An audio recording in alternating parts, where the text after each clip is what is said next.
This is Waverly Lucas. I'm in Nicodemus, Kansas at the Nicodemus Historical Society table, and I'm interviewing some of the residents of Nicodemus. I feel very fortunate, and I've traveled 19 hours with my faithful companion Red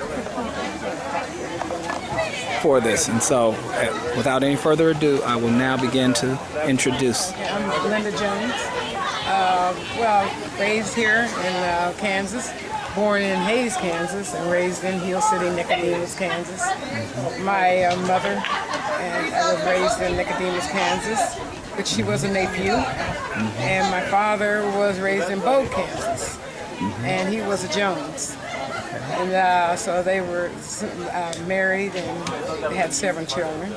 And we were raised on a farm between Bogue and Hill City, Kansas, all our lives. My dad was a farmer. That's how we made our lives. Our living. That's the way he made his living. I'm Patricia Jones. I am Linda Jones' sister, so she really told the story.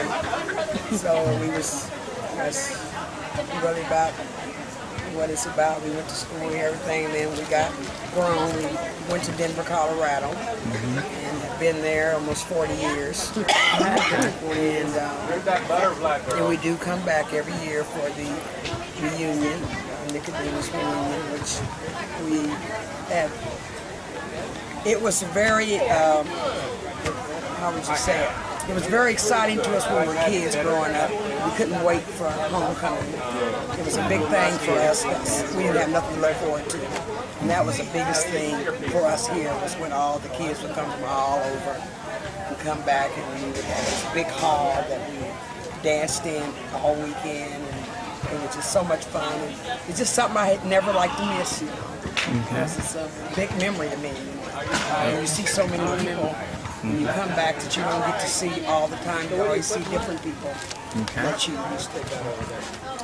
I'm Johnny Powell. I was born in Topeka, Kansas. My mother was born in Nicodemus, Kansas, Graham County. She married my father and raised us in Topeka. But we always come out every year after school was out and spent the summers with our grandmother, Horace Weitzer. And we just lost her last August 25th of 2009. And you mentioned how old she was. Grandmother was 106 and a half. She always added that half on there. And so we just recently, we had 5 generations. So now we're down to 4. And we were truly blessed to have her here that long. She added so much to this community because she was born and raised right here, raised her children, helped raise some of her grandchildren and great-grandchildren. And she was a mother to many, and aura to several, and a friend to a whole lot of people that came through this area. She was someone who always could figure out how to feed a lot of people on a dime. And when I say that, I mean it. Because I never figured out, Grandpa farmed, but I didn't ever see any money exchanged, so they must have bartered or something, you know. But she was an entrepreneur by trade. Sunday afternoon after church, she could sell you the best fried chicken, mashed potatoes, cobbler, ice cream, you know. And, you know, a cousin was talking about that the other day. She didn't realize that Grandma was selling those meals to help make a living. She thought they were just showing up after Sunday, after church to hang out. I said, oh no. She was selling them because some of the other ladies didn't have to cook on Sunday because they'd come to Grandma's dining room and get served. And that was something we learned from her, to be of service. So we learned how to serve. I learned how to clean a chicken. So we cleaned them before Sunday school and served them after church. Wow. So, and we also called this coming home to grandmother's house training camp. Since we were here 3 months, we learned how to do a lot of things. I've gathered more eggs than I want to tell about. I've got my hand plucked at more than I'd want to tell about. Didn't have to milk any cows, but I did on their farm. because we go out to their house on occasions, and that was a treat just to get out of Nicodemus and go to Bogue to visit them, because there was like 7 kids, and then there was probably like 7 more that showed up out at their farm, and we would have a good time. So it was a treat, you know, just to go somewhere else for a while to play with our cousins. And I got this, I don't know if I actually milked the cow. I tried, because Leonard would, or their brother, he would get right underneath the titty and just drink it. You know, he would just suck it and take the raw milk and drink it. We'd think, ugh, you know. And coming from the city, per se, we were used to buying our milk. But Leonard just like, oh, this is fresh. You know? And so he would always entertain us, of course. But it was, you know, it was a joy coming out here, learning. I learned how to cook. I was late for breakfast one morning, and I don't know what I was doing. But I was 7 years old and came downstairs, and Grandma said, well, if you want an egg, you have to cook it yourself. Because she still had biscuits and bacon and sausage there. And so she said, pull the chair up to the stove and turn it on. And at 7, I did my first over easy egg. Wow. And the rest is history. You know, not that I'm the best cook, but I can throw down, you know. We don't look like this because we can't cook. Sharon Wellington Dixon. My father is Lloyd Wellington. And Laura Schweitzer, which was the oldest sitting here at Nicodemus. She wake up. Which is her grandmother, which was my aunt. And I stayed out here. I was born in California. And my mother and father divorced. And I used to come stay with my dad during the summertime out here. And then one time he just decided he was going to come and live out here. So in 1965, I'll never forget, that was a Watts riot. He packed up and we moved out here to Nicodemus. And I stayed with my Aunt Orr. Aunt Orr stays in the Blue House right across the street over there. It's the Blue House. Okay. You have to get up. I have to come back. I have to go back to see that blue house. That's important. Oh, I'm telling you, I had a lot of fun there. Me and my younger brother stayed there. His name is Larry Wellington. We had so much fun. I just can't tell you. This is so much. But I learned a lot from my aunt. And while they came out during the summer, during the winter months, when the hunters would come out, my aunt would fix breakfast. And breakfast consists of chicken, ham, maybe fish, potatoes, rice, eggs, toast and biscuits. Wow. That's for breakfast. Wow. And when the hunters would come out, they would come out, and I would when they go out pheasant hunting, we would clean the pheasants and dress them for the hunters to go back home. So I learned how to clean chickens. I learned how to kill chickens. I learned how to clean pheasants. I learned how to do rabbits. I learned how to do fish. We used to hit fish over here with bats. They were coming down the creek, way out in the back. Well, they were so plentiful. They were so plentiful, but we had a good time though here. So we love coming here. One thing that I think a lot of people, they never bring up, but we used to have to carry out slap jobs. We didn't have a bathroom. Yeah. And nobody never talks about that. I was going to get around to it, but I remember that. I remember that from Mississippi. You did. Because when I'd go to Mississippi, we had those. Yeah. And the outhouse still. Well, I used to be scared when I first came because it was so dark. You had to go outside, Yeah. street lights. you know. And we used to sneak out the bedroom window, and me and Larry did. What Wow. you mean I did? You didn't ever sneak out? Come on. You didn't sneak out. You didn't sneak out? No. That car drove up and come pick me up.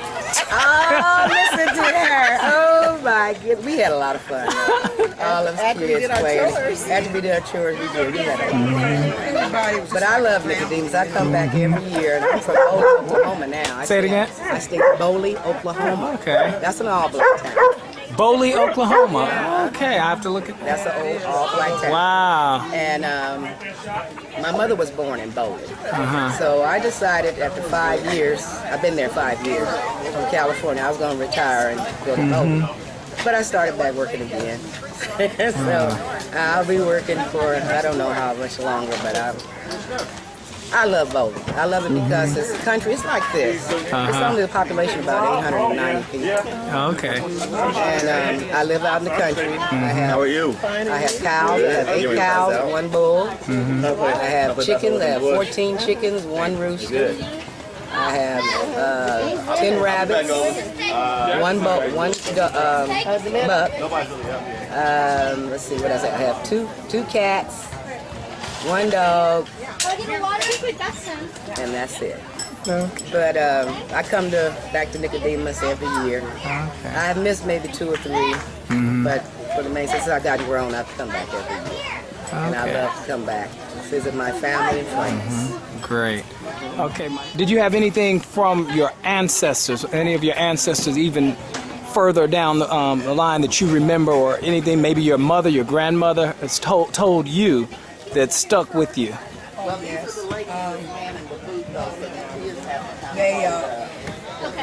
Well, I don't know. I think living in a small community like where we were raised and living, in the country, your grandparents, your parents taught you so much, how to, when you do get out there in the world, how to survive.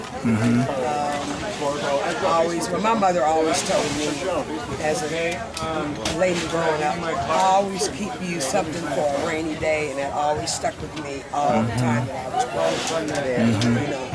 So what does that mean, Patricia? What types of things for a rainy day? Like money? Or just, well, I guess more like look after yourself. So growing up on a farm, I wouldn't change it. I'm glad I grew up on a farm. So I'd do it again. And any child gets a chance, I think it's a wonderful life. And growing on a farm. Okay. Taught us a lot. All right. Well, I'm going to cut it short from here. Yeah. I thank you very much for really sharing this with me. This is what I wanted. I wanted to get the spirit of Nicodemus, and you definitely represent the spirit of Nicodemus. What you've told me at certain points reinforced certain thoughts that I had, but at the same time, it expanded on this vision, this idea that I have, and I thank you for it. Well, we hope it was some kind of help to you. Thank you. Thank you. Yeah. Maybe if your ballet comes out, we might get to see it. I will definitely. I'd love to see it. I'll make sure somehow you get to see it. Yeah. Put it that way. I am a descendant of Nicodemus, and I'm here to help promote heritage baseball in Nicodemus and whatever improvements that I can do at this time in my life. My mother wanted to make sure that whatever we had, we could pass it down generation to generation in the family. And that's what I'm trying to do, carry out her wishes. And what was your mother's name? My mother's name was Bernice Cannon Jones. After my father died when I was young, she married G.I. Sayers. And so Papa Sayers raised me from a young age until he died. I actually spoke earlier with some of your descendants earlier, so that's good. I kind of got a piece of the story of the Sayers. Right. Yeah, with Gail Sayers and Gail everything. His Sayers. uncle. Yes. Uncle Will and Uncle John.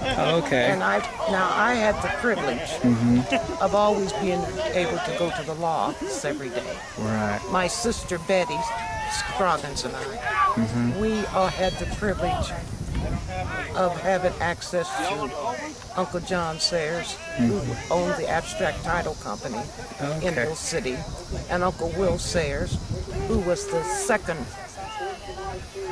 black prosecuting attorney west of the Mississippi. My grandfather's son was the first black prosecuting attorney west of the Mississippi, W.G. Jones. Okay. And can you say your name one more time? And my name is Ruth Dobson.